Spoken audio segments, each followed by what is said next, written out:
H D. Kumaraswamy ವಿರುದ್ಧ ಕ್ರಮವಿಲ್ಲ ಯಾಕೆ ಅಂತ ಡಿ.ಕೆ. ಶಿವಕುಮಾರ್ ಅವರು ಪ್ರಶ್ನೆ ಮಾಡಿದ್ರು. ಪ್ರಾಸಿಕ್ಯೂಷನ್ಗೆ ಅನುಮತಿ ಯಾಕೆ ಕೊಟ್ಟಿಲ್ಲ ಅನ್ನೋದು ಡಿ.ಕೆ. ಶಿವಕುಮಾರ್ ಪ್ರಶ್ನೆಯಾಗಿತ್ತು. ಡಿ.ಕೆ.ಶಿ ಪ್ರಶ್ನೆಗೆ ಕುಮಾರಸ್ವಾಮಿ ಈಗ ಉತ್ತರ ಕೊಡ್ತಾ ಇದ್ದಾರೆ. ನನ್ನ ವಿರುದ್ಧ 150 ಕೋಟಿ ಸಂಗ್ರಹದ ಆರೋಪ ಮಾಡಿದ್ರು. ಇದನ್ನ ಹೈದರಾಬಾದ್ನಲ್ಲಿ ಕ್ಯಾಸೆಟ್ ಮಾಡೋಕೆ ಯತ್ನ ಆಗಿತ್ತು. ಹಗರಣದ ತನಿಖೆ ಮಾಡಿ ಎದುರಿಸೋದಕ್ಕೂ ಕೂಡ ಸಿದ್ಧ ಅಂತ ದಳಪತಿ ಹೇಳಿದ್ದಾರೆ. ಸಿಡಿ ಶಿವು ಎನ್ನುತ್ತಾ ಶಿವಕುಮಾರ್ ಮೇಲೆ ಕುಮಾರಸ್ವಾಮಿ ಕಿಡಿ ಕಾರಿದ್ದಾರೆ. ಘಟನೆಗಳೆಲ್ಲ ನಾವು ನೋಡಿದ್ದೇವೆ.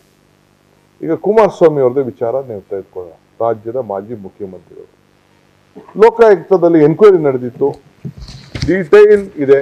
ಇನ್ನೊಂದು ಜನಾರ್ದನ್ ರೆಡ್ಡಿ ಅವ್ರದ್ದು ಇದೇ ರೀತಿ 13/5/2024 ಕಳಿಸ್ಕೊಟ್ಟಿದ್ದಾರೆ. ಇನ್ನೊಂದು ಭೀಮಪ್ಪ ಗುಂಡಪ್ಪ ಸಮಾಜ ಸೇವಕರು ಶಶಿಕಲಾ ಜೊಲ್ಲೆ ಅವ್ರ ಮೇಲೆ 9/12/21 ಅದು ಕೂಡ ತನಿಖೆ ಮಾಡಿಬಿಟ್ಟು ಅದು ಕೂಡ ಪ್ರಾಸಿಕ್ಯೂಟ್ ಪರ್ಮಿಷನ್ ಕೊಡಬೇಕು ಅಂತ ಅದು ಕೂಡ ಒಂದು ಕಳಿಸ್ಕೊಟ್ಟಿದೆ. ಅದಲ್ಲದೆ ನಿರಾಣಿಯವರ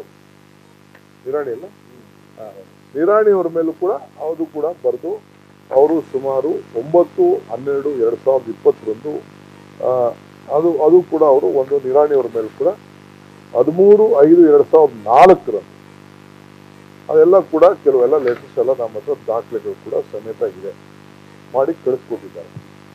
ಅವೆಲ್ಲ ಕಳಿಸ್ಕೊಟ್ಬಿಟ್ಟು ಎನ್ಕ್ವೈರಿಗಳು ನಡೆದಿದೆ. ಒಂದು ಸ್ಟೇಜಲ್ಲಿ ಮಾಡಿ ಪರ್ಮಿಷನ್ ಮಾಡಿ ಪ್ರಾಸಿಕ್ಯೂಷನ್ ಕೇಳಿದ್ದಾರೆ. ಈ ಕೇಳಿದಂಥ ಸಂದರ್ಭದಲ್ಲಿ ಅವೆಲ್ಲ ಇನ್ನೂ ತೀರ್ಮಾನ ಇಲ್ಲ. 150 ಕೋಟಿ ಹಣ ಸಂಗ್ರಹ ಮಾಡಿದ್ದೇನೆ ಗಣಿಗಾರಿಕೆ ಮಾಲೀಕರ ಹತ್ರ ಅಂತ ಹೇಳಿ ನನ್ನ ಮೇಲೊಂದು ಆಪಾದನೆ ಬಂತು. ಅದನ್ನು ಹೈದರಾಬಾದ್ಗೆ ಹೋಗಿ ಪಾಪ ಈಗ ನಮ್ಮ ಇದಾರಲ್ಲ ಸಿಡಿ ಲೀಡ್ರು ಹೋಗಿ ಹೈದರಾಬಾದಲ್ಲಿ ಕೂತು ಅವ್ರ ಜೊತೆಗೆ ಶ್ರೀನಿವಾಸಪುರದವರೊಬ್ಬರು ಅವರು ಹೋಗಿದ್ರು. ಹೈದರಾಬಾದಲ್ಲಿ ಕೂತು ಒಂದು ಕ್ಯಾಸೆಟ್ ಮಾಡೋಕ್ಕೆ ಟ್ರೈ ಮಾಡಿದ್ರು ಸಿಡಿ 150 ಕೋಟಿ ಹಗರಣದ್ದು. ಆಮೇಲೆ ಇದನ್ನ ಬಂದು ವಿಧಾನಸಭೆ ಕಲಾಪ ನಡೀತಿದ್ದಾಗ ವಿಧಾನ ಪರಿಷತ್ನಲ್ಲಿ ಅದೆಂತೂ ಸಿಡಿ ತೋರಿಸ್ಬಿಟ್ಟು ಆಪರೇಷನ್ ಸಕ್ಸಸ್ ಅಂದರು. ನನ್ನ ಮೇಲೆ 150 ಕೋಟಿ ಹಗರಣದ ಆಪಾದನೆ ಬಂದಾಗ ಇನ್ನು ಜಗದೀಶ್ ಶೆಟ್ಟರು ಬದುಕಿದ್ದಾರೆ, ಅಶೋಕ್ ಬದುಕಿದ್ದಾರೆ, ಅರವಿಂದ್ ನಿಂಬಾವಳಿ ಬದುಕಿದ್ದಾರೆ. ನನ್ನ ಹತ್ರ ಬಂದರು. ಯಾರೋ ಇಬ್ಬರು ಬಳ್ಳಾರಿಯ ಅಧಿಕಾರಿಗಳನ್ನು ವರ್ಗಾವಣೆಯನ್ನು ಮಾಡಿದ್ದೆ. ಅವ್ರನ್ನ ಅಲ್ಲಿಗೆ ಮತ್ತೆ ರಿಟೆನ್ಷನ್ ಮಾಡಿ ಆ 150 ಕೋಟಿ ಹಗರಣ ಆಪಾದನೆ ಮಾಡಿದ್ದನ್ನು ಕ್ಷಮೆ ಕೇಳ್ತೀವಿ ಅಂತ. ನಥಿಂಗ್ ಡೂಯಿಂಗ್ ಅಂದೆ. ಸಿದ್ದರಾಮಯ್ಯನವರೇ, ನಥಿಂಗ್ ಡೂಯಿಂಗ್, ಮುಖ್ಯಮಂತ್ರಿಯಾಗಿ ವರ್ಗಾವಣೆ ಮಾಡಿದ್ದೇನೆ, ಬದಲಾವಣೆ ಮಾಡಲ್ಲ ಅಂತ. ನನ್ನ ಮೇಲೆ ಹೋದ್ರಲ್ಲಪ್ಪ ವಿಧಾನಸಭೆಯಲ್ಲಿ ಚರ್ಚೆಗೆ ತಗೊಂಡ್ರಲ್ಲ ಸಬ್ಜೆಕ್ಟು.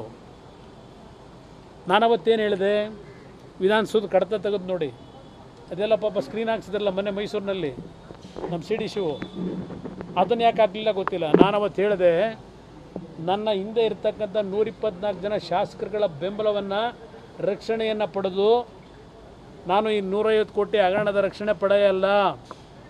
ಪ್ರಾರಂಭ ಮಾಡಿ ವಿರೋಧ ಪಕ್ಷದಲ್ಲಿ ಏನು ಕೂತಿದ್ದೀರಿ, ಏಕಾಂಗಿಯಾಗಿ ಎದುರಿಸ್ತೀನಿ ಅಂತಕ್ಕಂಥ ಪದ ಬಳಸಿದ್ದೇನೆ ಸಿದ್ದರಾಮಯ್ಯನವರೇ. ಏಕಾಂಗಿಯಾಗಿ ಎದುರಿಸ್ತೀನಿ ಅಂತ ಹೇಳಿ ಇವತ್ತು ಕಡತ ತೆಗೆದು ನೋಡಿ ನಿಮ್ಮ ವಿಧಾನಸಭೆ ಕಲಾಪದಲ್ಲಿ ಏನು ಹೇಳಿದ್ದೇನೆ ಅಂತ ಹೇಳಿ. ನ್ಯೂಸ್ ಫಸ್ಟ್ ನಿರ್ಭೀತಿಯಿಂದ ನಿಮ್ಮ ಪರವಾಗಿ.